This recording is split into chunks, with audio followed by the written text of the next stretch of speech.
My first question to you is, great to be with you. Why isn't the persecution of Coptic Christians being more widely reported by the Western media? I'm surely not all the media outlets are sympathizing with the Muslim Brotherhood. So what's going on? Sure.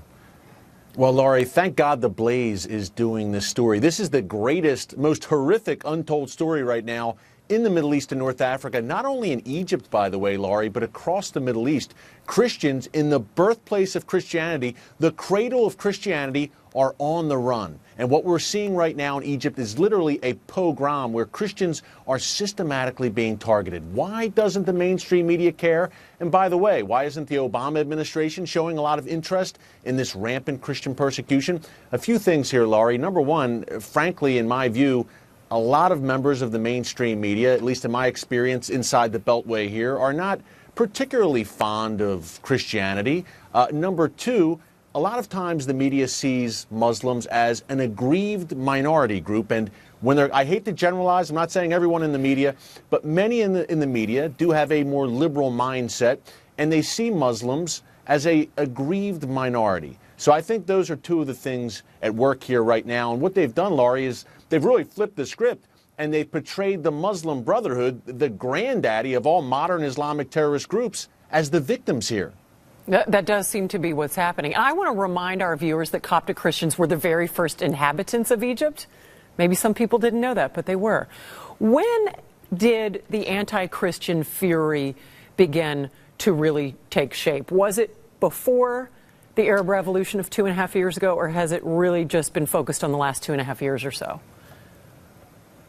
Laurie, it has intensified to horrific new levels since the so-called Arab Spring broke out 2.5 years ago. And by the way, Laurie, you mentioned a very important point. The Coptic Christian community in Egypt is one of the oldest Christian communities in the world. According to history, the Apostle Mark founded that Coptic Christian community. A lot of history there. So it's gotten so bad for the Christians in Egypt in the past 2.5 years in particular, Laurie, when Mohammed Morsi obviously came to power, when the Muslim Brotherhood came to power. Now, throughout the centuries, we have seen kind of occasional and sometimes frequent outbursts of violence against the Christians in Egypt, and in particular, the Jews in Egypt, who, by the way, are basically extinct in that country right now. You don't often hear about Jews in Egypt.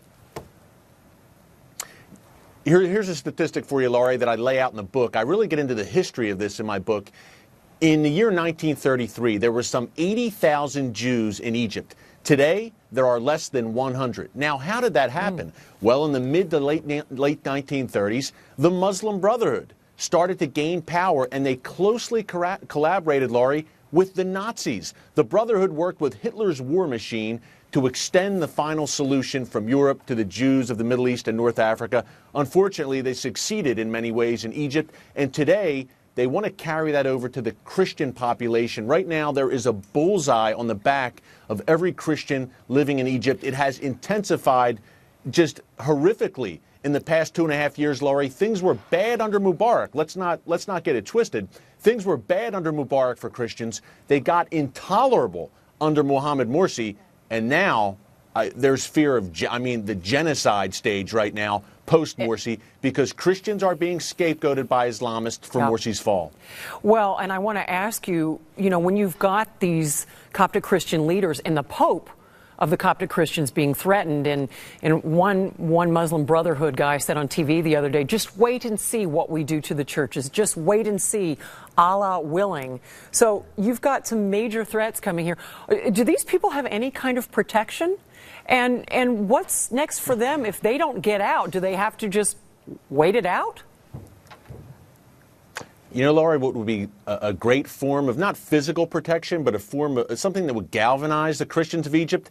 How about the U.S. government making some really strong statements in support of them and condemning this violence loudly and routinely? Our government has been mainly mum about this anti-Christian violence. I'll give you an example, Laurie. Back in October 2011, dozens of Christian protesters were literally mowed down in the streets of Cairo, run over by tanks by the Egyptian military. The Obama administration, and I quote, urged restraint on both sides. I suppose the Egyptian Christians, when their churches are being burnt to the ground, Laurie, can exercise restraint. So the point we're at now is the Egyptian Pope, as you mentioned, is in hiding. Where is his security? It's tough to say. Yeah. What we do know is St. Mark's Cathedral in Cairo, Laurie. This is the center of Coptic Christianity there.